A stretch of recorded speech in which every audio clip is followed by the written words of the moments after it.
Hello friends, this is Vishakha Daga coming up with next round of Bus 5 Minute. Now when COVID happened, one thing became clear that our health infrastructure is not prepared to deal with the existing problem, but it is neither prepared to deal with the pandemics. And that's why most of the countries were investing in public health infrastructure at that time because it becomes the utmost priority. However, the new findings of the Global Health Security Index says that the world is still not prepared for the future pandemic. And this is something we are going to unravel in the present video with the Global Health Security Index 2021. So let's move ahead and discuss about this in detail. But first of all, let's talk about why this finding is important for India, because India does not fare well in terms of the resources it has to deal with the pandemic. And I'm going to talk about on terms of financial resources and human resources.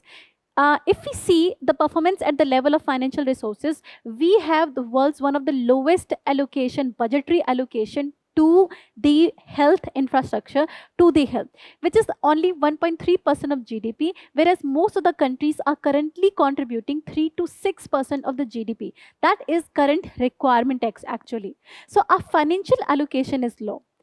Again, even our human resource are low available with us. The availability is really less in terms of we have only one doctor available for 1400 patients. However, WHO recommends there has to be one doctor for 1000 patients at least, but this is not the case in India.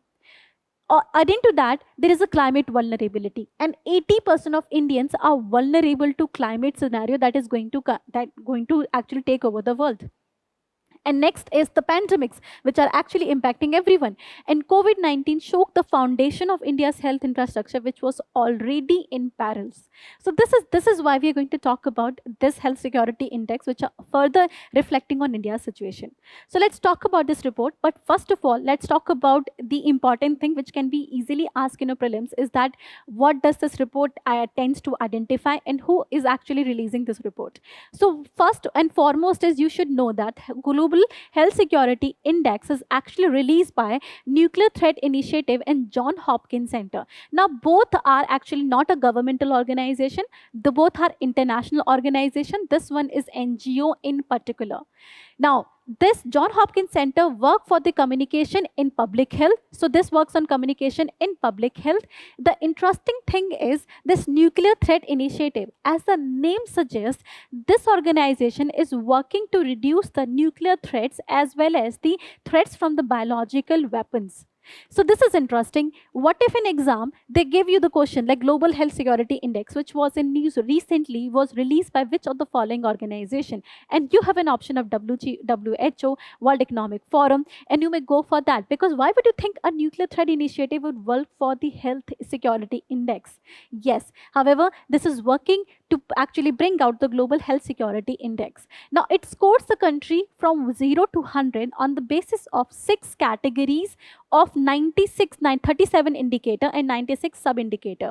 So it measures country on the basis of 6 categories which have 37 indicator and 97 sub indicators, which actually involves asking 171 question to the countries regarding the health.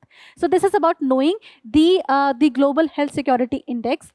Okay, this actually ranks 195 countries. What it does, it first it set the standard, and then it ranked the country, assess their status based on these standard, and then it gives score to these country from 0 to 100. Scoring involved ranking, where they are categorized into 3 categories, that is low, then moderate, and then after that is good performing countries. Now, low performing countries get the score of 0 to 33.3, and moderate performer get the 33.66.6, and the good performer get from 66.6 to 70 to 100%. So this is the scoring of the country, and this is how the countries are being evaluated on the performance.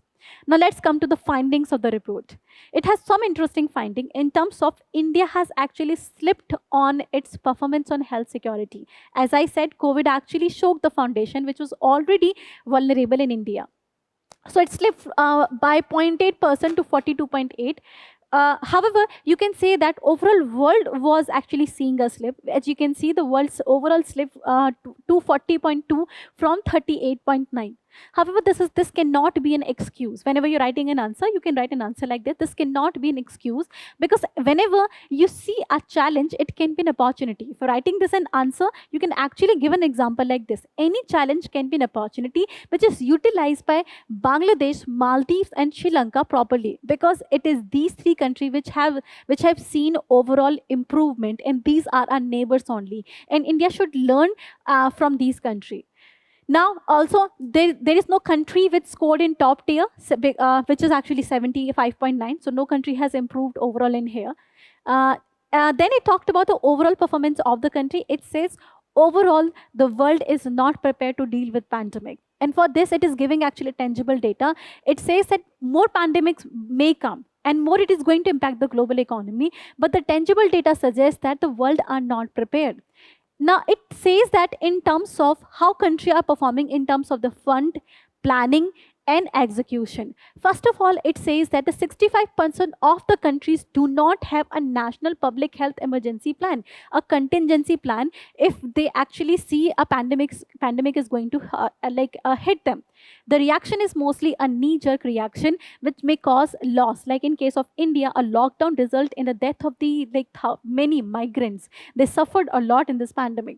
Second is, it says the 73% of the countries do not have the medical countermeasure in terms of vaccine, drug availability, or any other tool that is being required. Further, 79% countries, 79% do not have the financial investment, that is extra fund that is required. Extra fund is required to deal with the scenario. They do not have it. And 82% of the people have very low or moderate confidence that how people how the government are going to deal with the scenario. Thus, report effectively conclude that our world is not prepared and we need to invest in more planning and execution.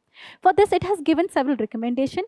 Recommendations include that health security fund need to be created, but this fund has to be part of the national budgeting itself. Like when you create a national budget, we are actually creating contingency fund itself. The report says you need to create a contingency fund for the pandemic or emergency kind of scenario, so a funding is required in the budget provision. Then it says whatever resource you have, please prioritize it and then go for the new financing mechanism. New financing mechanism include you don't have to entirely rely on the public health infrastructure. You can also use the private finance, and they can come up with a more innovative idea. So a public private partnership is being required. Then report says, since different countries have differential capacity to deal with pandemic, and it may be needed that the LDCs or low developing countries will be needing the help of the developed nation. Now in such a case, international organizations should come together to provide the additional support or funding to the organization who are not able to deal with it. So this was the entirety of the report. Who released it, why it is important from India, what is its finding for the India as well as the world, and what are the recommendations. I hope this video was useful to you. If that is the case, you need to like and subscribe the video. If not, put your doubts in the comment section. Thank you so much. Current Affairs by Forum IAS is an all-in-one program that covers the dynamic aspect of the syllabus from both prelims and mains perspective. Last year, we have helped more than 100 students crack IAS with our current affairs classes.